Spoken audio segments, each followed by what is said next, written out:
Jadi di antara mukjizat Quran itu kamalul bayinah. Kalau memberi penjelasan itu sempurna. Sehingga ulama mengatakan imanul muqallid, imannya orang-orang yang asal ikut kiai, asal ikut guru, asal ikut buku, itu mukhtalaf alaih. Bahkan saya sendiri cenderung mengatakan iman itu tidak diterima. Karena manusia dibekali akal, inginnya Allah itu dengan akal itu dia punya kepermanenan iman, apa? Punya kepermanenan apa? Iman, dan dengan itu dia imannya mujma' alaih, mesti diterima oleh Allah Subhanahu wa taala karena binnadzari shahih, dengan logika yang benar. Dan logika yang benar itu gampang sekali. Beberapa ulama tentu tahu sekali, bukan sekedar tahu sekali karena itu diajarkan Allah dan Rasul. Misalnya begini, kata Allah, saya kalau baca ayat-ayat ini itu sering nangis karena Allah yang Tuhan itu sebenarnya tidak butuh kita. Seorang lagi, Allah yang Tuhan itu tidak butuh kita, juga tidak butuh iman kita. Tapi Allah ingin hambanya itu berakal ya, karena agama itu liqaumi yaqilun, sehingga berpikirnya benar. Misalnya gini kata Allah, enggak apa-apa, kamu menuhankan selain saya itu enggak apa-apa kata Allah. Enggak apa-apa Yesus kamu katakan Tuhan, enggak apa-apa, kamu katakan batu Tuhan, enggak apa-apa. Tapi tolong prosedur atau persyaratan menjadi Tuhan itu kamu lengkapi, yaitu punya prestasi menciptakan langit dan bumi. Kalau tidak semua urun semen kata Allah, sementing urun. Gitu. Jadi sebetulnya itu kan rasional. Misalnya enggak apa-apa kamu merasa jadi presiden atau gubernur atau jadi wali atau jadi apa, yang penting prosedurnya dipenuhi. Itu kayak apa Allah baiknya pada kita. Sehingga saya berkali-kali, makanya menurut saya orang alim itu wajib memaklumatkan kalau dirinya alim. Supaya jelas aturan mainnya. Yang dilarang Allah itu kan memaklumatkan alim, kemudian ingin hadun nafsi, ingin salami template, dicucuk, dihormati, itu kriminal. Itu orang alim gendeng, gendeng sekali. Karena khasnya orang alim itu tentu cari ridhonya Allah, bukan ridhol khalqi, bukan ridhonya apa? Makhluk. Makhluk itu la syai', ada siapa-siapa. Dan kita harus baku seperti itu. Kenapa kalau orang alim nggak memaklumatkan kealimannya itu dikatakan salah? Karena fungsi orang alim adalah membawa bayinat, membawa ayat-ayat Allah, bukan kepentingan apa pribadi.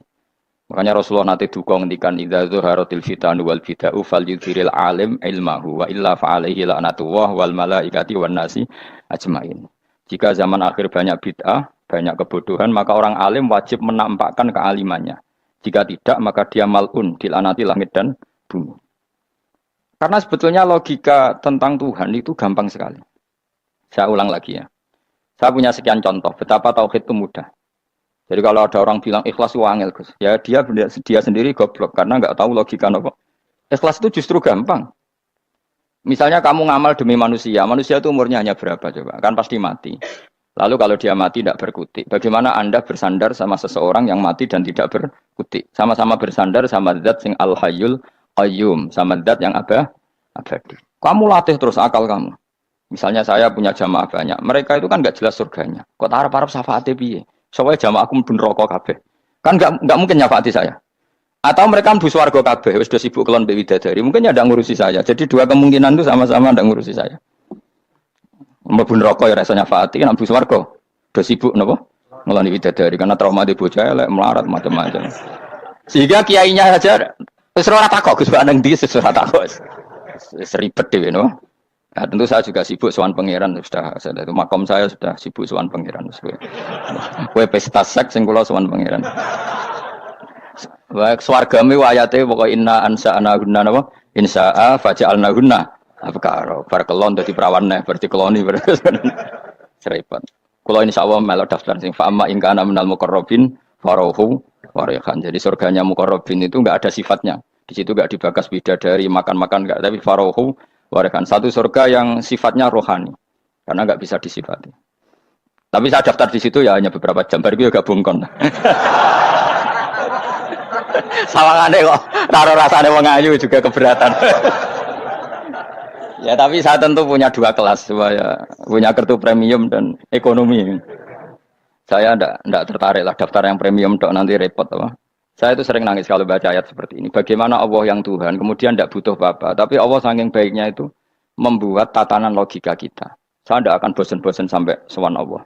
Bahkan andaikan saya masuk surga dengan faham ini, saya milih faham ini karena faham ini itu menguntungkan agama li'ilai kalimatillah. Sementara masuk surga itu hadun nafsi. Banyak ulama mengatakan kenapa Anda tidak ingin mati? Padahal Anda mati masuk surga. Katanya, saya takut kehilangan momen sujud. Karena sujud adalah hak Allah. Sementara surga itu hakun nafsi. Keinginan saya. Tentu saya mendahulukan hak Allah ala hakin nafsi. Itu makam-makam yang... Dan itu nggak bisa Kamu copy paste, orang yang pada kelasnya akan merasakan seperti itu. Dan kamu tidak perlu minat, malah paham. Jadi sudah dengar saja, apa? Dengar saja. Nah, begini misalnya, saya berkali-kali bilang, kenapa ulama dulu, saya ini kan di Sarang juga ngajar tauhid, dulu saya ngajar kubrul yakiniyat, di beberapa madrasah, termasuk di Sidogiri saya juga ngajar tauhid. Di sini saya ngajar tafsir, tapi yang saya titikkan juga tauhid. Begini, saya hidup di dunia ini, terutama saya memang ingin menerangkan tauhid, sebagaimana Allah menerangkan. Begini ya, Jubair bin Mut'im, saya tidak bosan-bosan cerita ini. Jubair bin Mut'im itu termasuk dahiyatul Arab, cerdas-cerdasnya orang Arab. Dia ditunjuk sebagai negosiator untuk membebaskan Asra Badrin, tawanan perang Badar yang kalah dan ditawan Rasulullah dan para sahabat. Kemudian harus ditebus dengan uang. Oke, disepakati. Terus singkat cerita Jubair bin Mut'im itu datang ke Madinah. Dulu karena tidak ada hotel, tidak ada penginapan, ya memang nginapnya orang musyrik itu di masjid. Ya sehingga itu lazim saja. Kamu tidak usah jadi liberal kemudian bilang musyrik boleh di masjid, ya tidak perlu seperti itu. Kamu juga tidak perlu goblok mengatakan nggak ada ceritanya orang musyrik ngidam di masjid karena ya ada tarehnya seperti itu. Jadi tidak perlu goblok, ya tidak perlu liberal. Paham ya? Kalau kamu bilang, wah nangono wong musyrik oleh nginep di masjid, kamu liberal. Padahal konteksnya dulu memang nggak ada hotel. Tapi kalau bilang nggak sama sekali juga goblok karena sejarahnya pernah ada. Milih di goblok apa liberal? Apa milih jelas? Nggak milih aja, ngaco aja. 01 apa 02 apa 00. Milih mana? Goblok, liberal, nggak milih. Nah, ketika Jubair bin Mut'im itu datang, delalah Nabi itu sholat maghrib ngimami. Nabi baca surat Wattur wa kitabim mastur fi rokim mansur wal baitil ma'mur. Kemudian di pertengahan surat At-Tur itu kan ada ayat yang menurut saya itu sangat bagus. Sehingga di kamar saya, di rumah saya itu tak figur ayat itu. Bahwa kita harus dilatih berpikir. Kata Allah memulai argumentasinya, am khuliqu min ghairi syai'in. Apakah kejadian alam raya ini seisinya tentu diciptakan tanpa sebab? Misalnya begini, alam raya ini kata orang nihilisme atau komunis atau orang-orang paham nihilisme, itu kan dimulai dari ketiadaan. Logika ini kan goblok sekali. Berarti kalau alam ini kadung wujud, kamu kan tahu kan langit bumi sekarang kan wujud. Ya, langit bumi sekarang kan jelas wujud. Berarti logikanya adalah al-adamu yakhluqu makhlukon, sesuatu yang enggak ada menciptakan sesuatu yang itu kan aneh. Di mana-mana al-adam ketiadaan itu tidak mungkin yakhluqu syai'an atau yu'athiru syai'an. Di mana-mana ketiadaan itu tidak mungkin mengefeki sesuatu yang ada. Wong kamu sebut tidak ada itu berarti tidak mungkin bisa berbuat apa-apa kan namanya tidak ada. Sekarang alam raya ini dimulai dari ketiadaan. Terus kamu simpulkan sesuatu yang enggak ada menciptakan yang ada, itu gendeng apa enggak? Oh, gendeng sarap itu. Orang usah dipatahin wong gendeng, sebarno yang mau mati dewi. Jadi makanya Quran menanyakan mereka, am khuliqu min ghairi syai'in. Apa alam yang kadung wujud ini kemudian disebabkan oleh sesuatu yang tidak ada? Lalu kalau sesuatu yang ada pasti diwujudkan oleh yang ada. Nah, karena yang ada ini pencipta harus berstatus super. Nah, super ini oleh ulama disebut wajibil wujud. Maka Allah bersifat super, wujud yang paling prima, yang kausa prima. Karena pencipta tentu kelasnya harus di atas yang diciptakan. Makanya disebut, ulama dulu nyebut Allah itu apa? Wajibil wujud. Karena pencipta tentu lebih dahulu. Maka harus disifati awal atau qadim. Awal atau qadim. Kayak apa Allah mendidik kita? Am khuliqu min ghairi syai'in. Terus Allah bilang gini, ya gak apa-apa, yang menciptakan gak saya, gak apa-apa kata Allah. Tapi amhumul khaliqun, kamu saja yang menciptakan, gak apa-apa. Tapi syaratnya kalian juga harus merasa pernah ikut menciptakan langit bumi. Am khalaqus samawati wal ardh. Jadi, enggak apa-apa kamu merasa Tuhan, enggak apa-apa. Yang penting kamu merasa ikut nembok langit, ikut ngecor apa? Langit. Ya pokoknya ikut bikin. Terus kata Allah, bala yukinun. Kamu tak suruh merasa menciptakan langit bumi, kamu juga enggak merasa iya. Memang ya mereka merasa enggak kan? Akhirnya Jubair bin Mut'im saking enggak kuatnya. Am khalaqus samawati wal ardh bala yukinun. Amin dahum khuzun. Sama Allah dibombardir seperti itu. Dia datangi Rasulullah, ya Muhammad, logika itu tidak meninggalkan akal saya. Matarok tali akli nasihan. Akal saya habis Muhammad. Saya iman saja. Saya tidak cukup punya logika untuk melawan argumentasi ayat yang kamu baca. Saya iman saja. Terus iman. Makanya kalau ada logika nihilisme bahwa sebelum alam ini adalah ketiadaan, lalu pertanyaannya bagaimana mungkin ketiadaan menciptakan yang ada? Di mana-mana ketiadaan itu la yu'atsiru syai'an wa la yakhluqu syai'an. Jenenge wae tiada. Tiada itu ya enggak ada fungsinya, ya enggak ada efeknya, enggak ada prestasinya. Ya pokoknya namanya enggak ada ya enggak ada. Nah, ini penting saya utarakan. Terus di sini Allah mengulang lagi, enggak apa-apa yang lainnya kamu katakan Tuhan jadi mitra saya enggak apa-apa. Tapi tolong kata Allah, aruni madza khalaqu minal ardi, tunjukkan ke kami prestasi dia ikut bikin bumi. Kita tahu misalnya Yesus, Isa lahir di bumi. Bumi sama Yesus dulu mana? Dulu bumi, dia lahirnya di bumi. Lalu dia melata di bumi jalan-jalan. Kemudian dia mengatakan ini bumi Tuhannya saya. Jadi bumi kok enak, bisa aku sih. Tua aku sih, bodoh-bodoh pangeran aku dong. Lebih apa? Tua. Jadi Allah itu gampang sekali. Nah sekarang orang iman itu kuat semua. Makanya ndak wali-wali. Imane mbek Allah taklid, jaluke aneh-aneh, njuk bojo ayu, sugih, jabatan. Bela Allah secara hujah aja enggak pernah, sudah minta. Makanya kita ini hidup di zaman yang saraf masal. Lho kula njaluk pangeran akeh-akeh kuwi, coba kamu bela Tuhan tuh pernah bela apa? Bela Tuhan tuh gampang dengan argumentasi al-hujjah yang supaya agama ini tamkin fil ard, benar-benar mapan dalam logika. Yaitu tadi di mana-mana yang namanya sebab itu amrun wujudiyun, di mana-mana sebab itu sesuatunya harus wujud. Paling tidak kita sudah menolak nihilisme. Apa? Nah, nihilisme. Lah wujud karena wujud awal harus berstatus prima. Lah prima itu dalam bahasa ulama disebut wajibil wujud. Makanya ulama dulu ngelatih kita itu pertama Allah itu siapa? Zat sing wajibil wujud. Itu satu filosofi yang luar biasa. Nah, kemudian setelah itu ada setan-setan kecil yang nganggur, yang iseng. Nah itu nggak usah kamu perhatikan. Tinggal delok TV, ngopi, terus tinggal nyate kelata. Enggak saya tamak, pingsan dhewe. Syukur-syukur stres dhewe. Dugaan saya setan saya gue pingsan, kurang gizi. Karena memang setelah itu setan itu udah gini. Lalu sebelum Allah jangan-jangan ada wujud yang lain. Lalu Allah sendiri awal mulanya gimana? Kata Nabi, jika ada pertanyaan seperti itu kamu harus berhenti. Tinggal delok TV atau tinggal delok dangdutan. Ya kalau kepeksa ora apa-apa, kelasem ae. Saya tidak menghalalkan tapi kan sudah kamu lakukan. Karena itu lebih baik ketimbang pertanyaan filsafat. Banyak orang yang dulu sholat ketika sekolah filsafat tidak sholat. Alasannya sampai menemukan jati diri itu Tuhan. Dan itu bahaya sekali karena Nabi berkali-kali bilang kamu jangan mikir tentang Allah pasti rusak.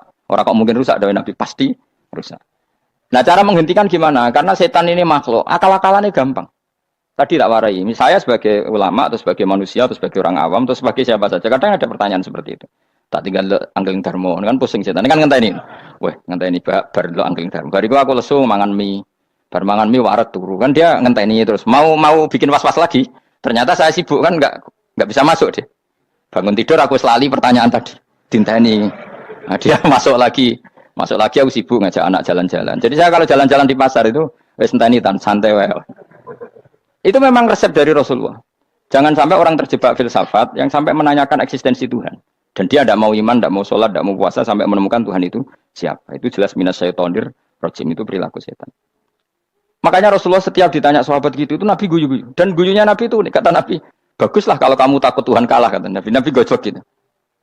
Maka ada ulama yang punya seni berargumentasi yaitu Imam Ghazali. Jika setan tanya kamu lalu sebelum Allah jangan-jangan ada wujud yang sebelum Allah. Kata Imam Ghazali, ya itu saja yang Tuhan. Yang Allah ini enggak jadi Tuhan. Ya berarti wujud sebelum Allah itu yang benar-benar Allah. Kalau kamu bayangkan lagi, jangan-jangan sebelum itu ada wujud lagi. Ya itu saja yang benar-benar Allah. Sehingga tetap Allah itu menang terus. Paham ya?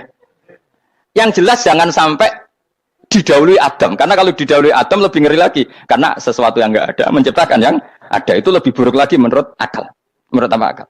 Nah, daripada kamu nggak salim Imam Ghazali, tinggal saja ndelok tadi ndelok sinetron. Itu yang lucu-lucu aja. Tidak sing lucu-lucu.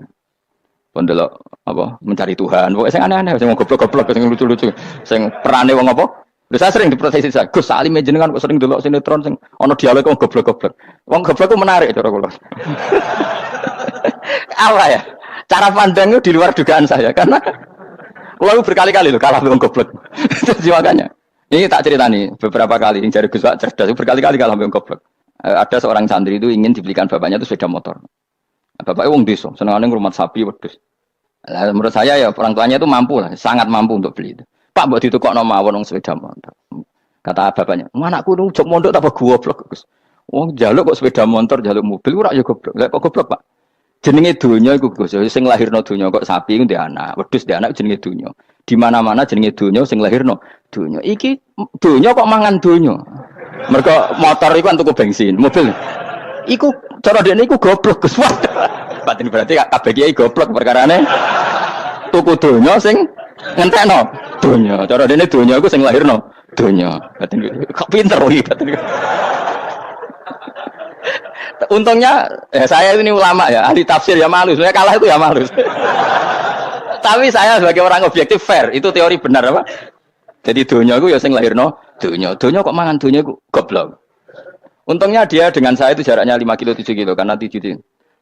Lala dia diterkon sepeda motor, aku tetap mau kalah. Pak, nanti jalan kaki saja. Karena kalau pakai motor ini kegoblokan kata saya. Terus mendingan nih, loh Gus mau kalah tadi.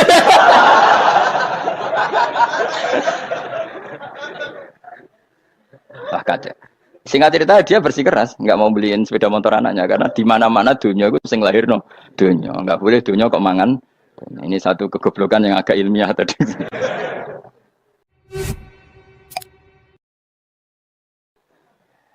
Nah, Imam Asy'ari juga ngalami hal yang sama. Imam Asy'ari itu punya, kita kalau ahli sunnah kan dua partai ya. Ya, dalam ahli sunnah itu hanya ada dua partai juga. Kalau nggak Asy'ari ya Maturidi. Ya, dan sama-sama alim. Ya kalau terpaut ya paling 5%, 7%. Ya. Kealimannya Asy'ari dan Maturidi. Imam Asy'ari itu bikin logika yang jelimet. Seperti saya sekarang ini. Logikanya jelimet, tapi permanen. Jadi yang saya ajarkan tadi itu logika yang jelimet tapi apa? Permanen. Karena tadi alam raya ini kadung wujud. Kalau kadung wujud, pasti pewujudnya, yang menciptakan wujud pasti adalah kewujudan. Karena al-adam la yu'athiru syai'an. Di mana-mana kenihilan tidak yu'athiru syai'an. Ya sepakat ya, gampang kan? Tentu wujud ini prima, disebut wajibil wujud. Lalu Imam Asy'ari itu bersikeras. Kalau imanul muqallid itu tidak diterima.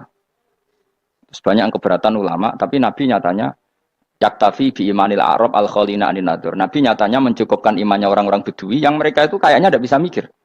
Ya, Nabi yaktafi bi imanil Arab itu wong desa al-khalina anin nadur yang mereka itu tidak bisa apa? Berpikir. Ingat cerita Imam Asy'ari survei. Coba ayo kita tanya orang-orang kampung. Ternyata kegoblokan orang kampung itu ya ilmiah, masyhur itu. Imam Asy'ari saja harus belajar dari wong awam, wong goblok-goblok. Kita kok ingin ya Badawi bima araf tarubbak.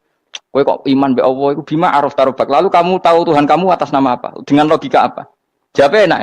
Al-ba'ratu tadullu 'alal ba'ir wa atharul aqdam yadullu 'alal masir. Angger ana tletong ya ana ontane. Angger ana bekas delamaane wong ya ana sing bar liwat.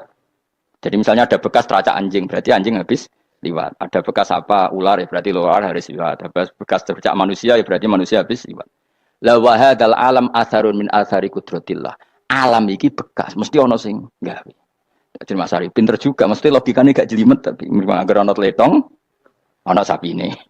Ana teracake wong berarti ana sing bar liwat. Dia ngomong gampang wa asarul aqdam ya dulu alal masir.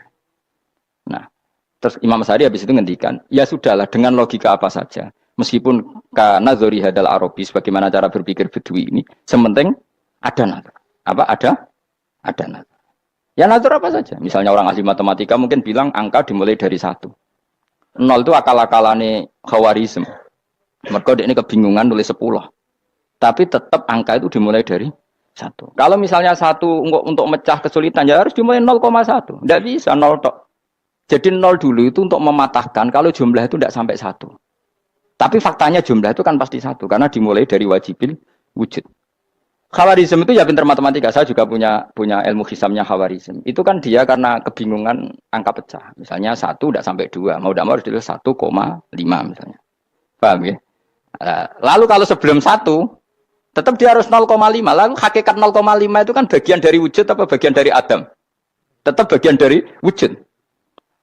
Jadi 0,5 itu kan khayal kuliah. Tak warai ya. Mungkin saya ada ahli matematika ala wong kampus, tapi saya tahu Kang, ala Islam itu lebih gampang. Misalnya gini. Sesuatu itu kadung kamu putuskan itu satuannya 1. Tentu ketika separuh kamu katakan baru separuh. Tapi sebetulnya ketika satuan itu kamu katakan 10, yang separuh itu sudah 5. Itu kan terserah sing bagi, napa? Terserah sing bagi. Ya iya dong, misalnya 1 juta, 5, 5-nya artinya apa coba? 500 ribu kan. Sekarang kalau 100 ribu, 5-nya jadi berapa? 50. Kalau 1,5 jadi. Nah itu kan terserah satuannya apa? Tapi tetap dari 0,5 itu tetap menunjuk sesuatu yang wujud. Yaitu 5-nya sebetulnya apa? 5 yang separuh tadi. Paham sih kalau maksud? Tetap nggak bisa sesuatu dimulai dari apa? 0.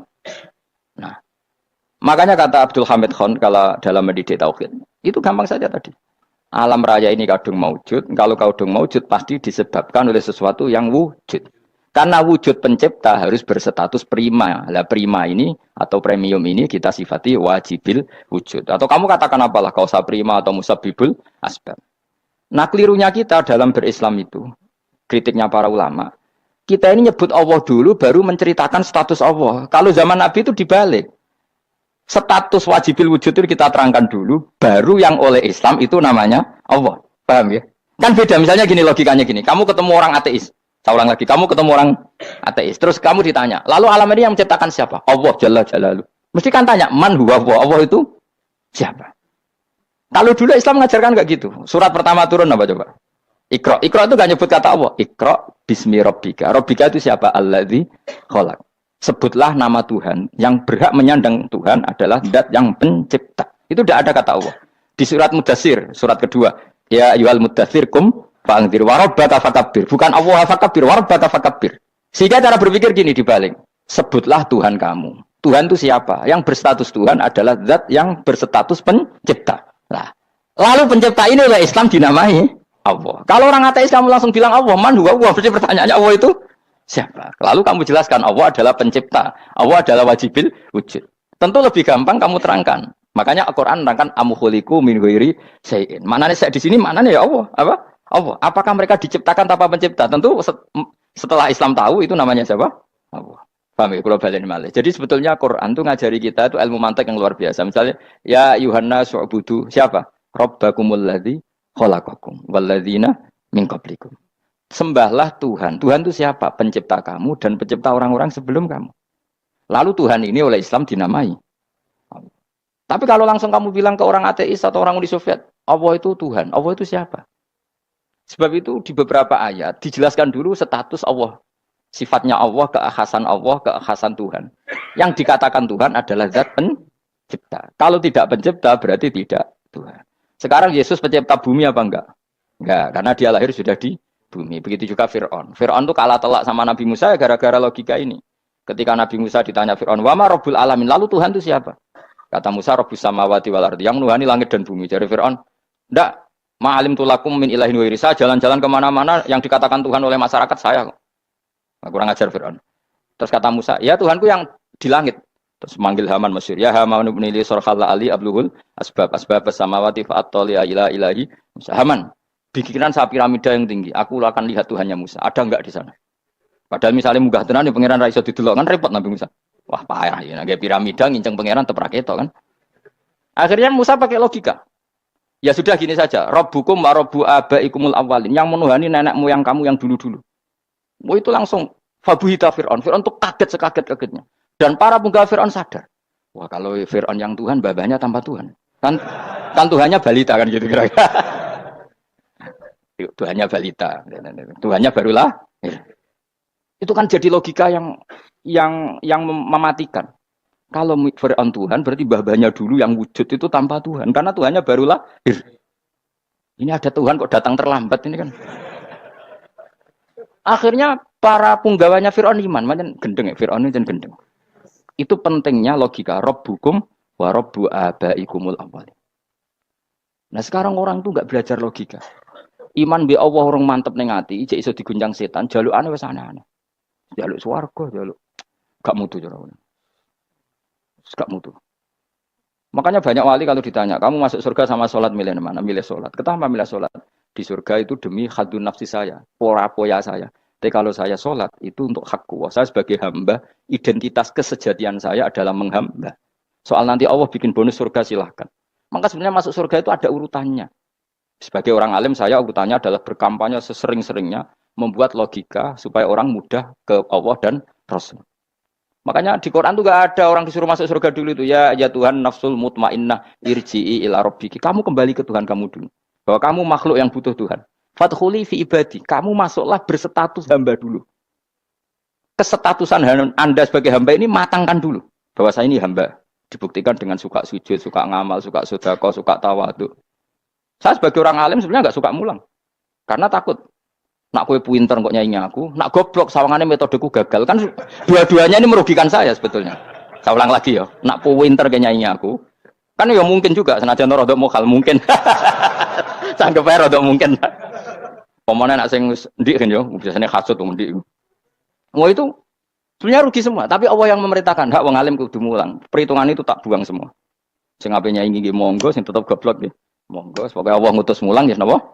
Mulang. Meskipun tadi potensinya itu dua-duanya buruk, sing alimnya ini. Kemudian nak mubalek terus didol ilmu kurang royalti tambah parah lagi. Nah aku nggak pakai logika ikhlas. Pakai logika selesai semua. Ya disuruh Allah ya sudah.